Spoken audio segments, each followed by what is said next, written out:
I put a bit of metallic filler in the top joint to smooth it out and a bit of red primer, but we're in a push for a bit of time, and because the bulkhead had dropped, I'm going to have to push it up and put the bracket back on to hold it all tight into place, because we've got some movement on this bulkhead, but we haven't got a great deal of places to push it from. So I'm hoping if I can get that bracket back in, then it'll pull that square, because what's happening was that when I push it, because there's no strength in this bulkhead, it's pushing forward.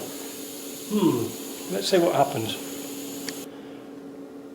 So I've got the top bracket back in again.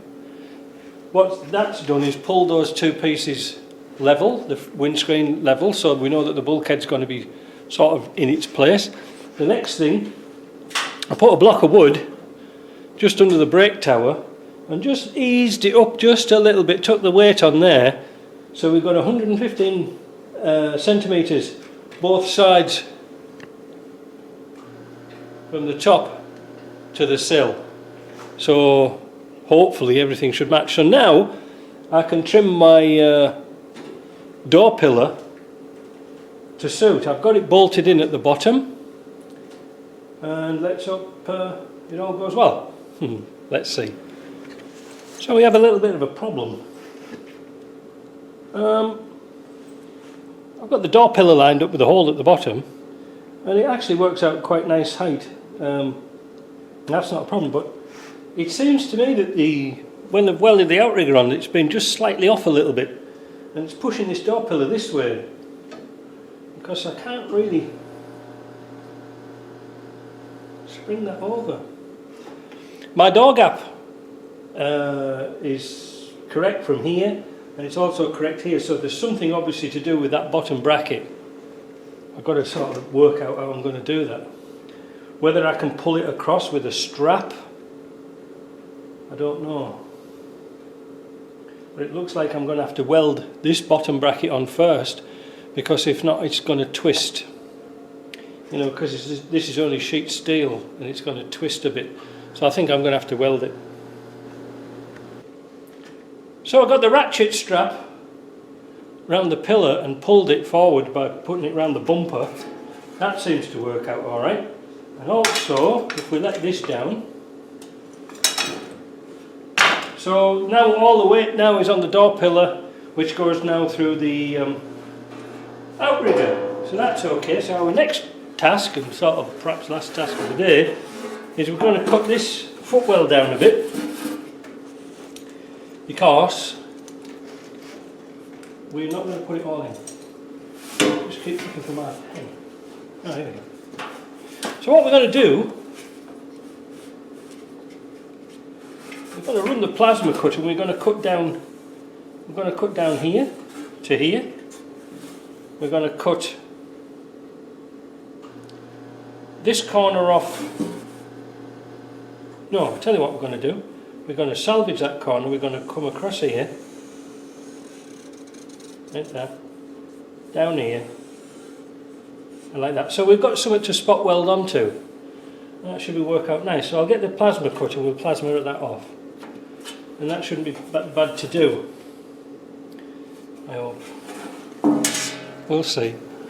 So after a bit of messing about, we trimmed down our footwell to suit. It's going to be nice because there's lots of good metal. But the only thing was, it was a bit tight here. So I cut that bottom bracket off and moved it up a little bit. You can hardly tell. But what we're going to do, because this lip here is touching the bottom of the throttle pedal, I'm going to take the throttle pedal off. We have to take the bell housing adapter off, because that little piece there goes underneath, and then it's just a matter of putting some spot weld holes in here, and then we can spot weld it on and it's done. We had a little bit of a carry on with the door pillar. We had to put a ratchet strap around it and pull it. We're sort of going on a steaming away now, so we want to try and get this done today. Anyway, that's what we're up to next. So we've got our row of spot weld holes in here. Now we're going to tack screw them in. I didn't put a whole row of holes down this side here, because I'm just going to run the just do some tack welds down here for the other side of the door pillar. That should be alright. So this is going to go in alright, and then we'll just sort out this corner once it's in. Easy. So that's the footwell in. We've just got to buff off these MIG welds here and make it nice and flat. Put some seam seal around it, and that's it. Little square patch up there, easy peasy. All the rest is okay. Buff off round here, grind them up. That'll be good to go. And then, like I say, a seam sealer. We'll do that tomorrow. A bit tired now. So after a long day yesterday, we managed to get the driver's side footwell in. Now we've got this one cut out, and then we were just a bit tired last night, so this one's going to be a little bit different. What we're doing here is we're leaving the door pillar in, which is going to save us an awful lot of time. Charles has buffed off all this lot here, so that's going to be nice. He's also gone round and painted everything. So it's going to be very much the same sort of thing. We didn't cut it out right to the very top, because that meant taking out all this under here. Didn't want to do that. So we've just left this panel in because it's kind of solid, and then we'll just put our new footwell in there. Yeah, it shouldn't be too bad. So we'll get on with it and start by grinding up the seams down here, buff that off, get all that rust off under there. Yeah, let's get on, because we've got a lot to do today. I've trimmed down the panel to suit the new panel. It's going to fit right, but one thing I do get a little bit of a problem with is the height here seems a bit too tight. So what I'll do is, because it seems to be hitting on the footwell, the door pillar at the bottom, so I'll just simply trim that and move this up a little bit so it'll slip in, because then you'll just get a little curve here. No big deal, but it's a lot easier to fit. So the footwell's in place now, fits nice. All it does is when you drop this corner, you know, take a bit off this corner so it fits better. It drops this one, but we'll just put a little patchette up at the top. The next thing we do is clamp. We work off this edge here. So we're going to clamp this and then tech screw it. And then once we're happy with that, then we'll tech screw all round through the panel, and I'll show you what it looks like, but that will keep it easy in place. It's going to make it an awful lot easier to weld. Just prior to welding, I just wanted to show you what the tech screws do. As you can see, this panel's come forward a little bit from where it was originally, or it's off its cut line. Phew, doesn't matter at all. But inside here, maybe you can see down here, 2 screws there, and we've got a nice load of welds we can put into there. Same at the top, same down the side, all looking good. Got a bit of welding to do, but it's going to be easy. The spot welding really easy, just to fill those holes up, and then a quick buff over, fill them up, and it's done. Now you can see here, this bottom corner where it raised up, so what I'm going to do is tap that down to there, because that was holding us up, that there wouldn't fit in nice, but now as you can see it fits flush. It just wants a little patch on. It's a bit of a mess about, but it's not too bad to do. It's so much easier if the door pillar's in place. You know, if the door pillar's okay, the life's going to be a dream. So let's get that welded up. So with the footwell in place, but it's not quite dressed up yet, we haven't finished dressing it up. The next thing we're going to do is fit this bracket on. Now we don't really know where this goes, so what we're going to do is bolt this to the inner wing, offer it up, tack weld it, take it off, then fill up those little holes where it's spot welded on, and it should work nice. And then we can buff round all the edges and put some seam sealer on. So we've got a pin going through the front hole, we've got a bolt going through here, and then this bracket is bolted onto the inner wing. We'll put a couple of tack welds in. Now we can take it off and weld up the holes for the spot weld, and then we can do some caulking. We've got it all welded up now. We've degreased everything, so now we're going to do some caulking. We're going to seal up all those seals. So there's a couple of things you have to do. What you need to get is a paintbrush, but a paintbrush the bristles are too long. So what I'm going to have to do is trim them down and all will become clear. Give them a bit of a haircut like that, look. Just about like that. And then we get our caulking gun. Obviously I've got an air one. And we're going to sort of put a little bit of caulking down here. No, we're not, because there's not enough air.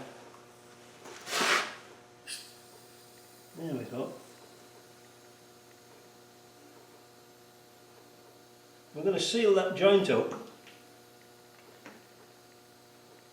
because we don't want any water and moisture getting in between the two. Now that looks terrible, doesn't it? It looks the worst job in the world. Let's have a zoom in and find out. And you're going to say, oh, they'll be down ticking them now. Here they'll come. Well, get a paintbrush and simply go like that.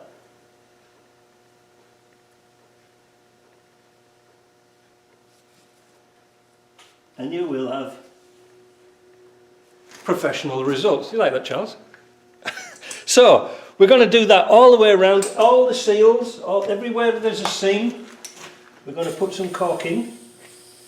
Let's do this one. This cartridge is getting a bit dry now, but we can still do the job. Again, looks terrible. Let's smarten it up a bit. There you go. Yeah. Now, this is paintable sealer. You can paint this. But what we're going to do is we're going to spray it with a gravel guard, like a rocker guard, which is going to protect that panel even more. We don't have to prime it, paint it or anything, we just got to put it straight on. I've done it in my cars, had it for years. So let me get on and finish all these seams. So when the seam sealer's dry, we'll give it a quick coat of this stuff for European texture, rubberized Galviguard, or gravel guard, sorry, excuse me, I can't see if you're looking. And I usually use it in the Schultz gun, but this time it just comes in aerosols, unfortunately. Now this is paintable. We degreased everything first with our old favourite brake cleaner. Degreased it all, give it a coat of that. Now you could prime it if you had time, but we're sort of pushed for time. But I tell you something, this stuff really, really sticks. I mean, I've had it on my, I've used it in my 130, and it's been on the footwells for, what, 8 years. It hasn't cracked, it hasn't chipped, it hasn't done anything. And we've also done it on the inside. As you can see, that looks quite nice. And the thing is, it can be painted. But like I said, we haven't got time. So we're going to sign off on that job, the bulkhead job, the brackets on, everything's done. All going to be nice and watertight. Now, just one thing before we go. Before I put the, I'm not going to put the heater in straight away, because I need to get that bolt in at the top, and it's going to be so much more easier to get that in with the heater off and then fit the heater. And because there's two of us, it's going to be a dream. Oh, excuse me, I need to get my lunch. It's going to be a dream.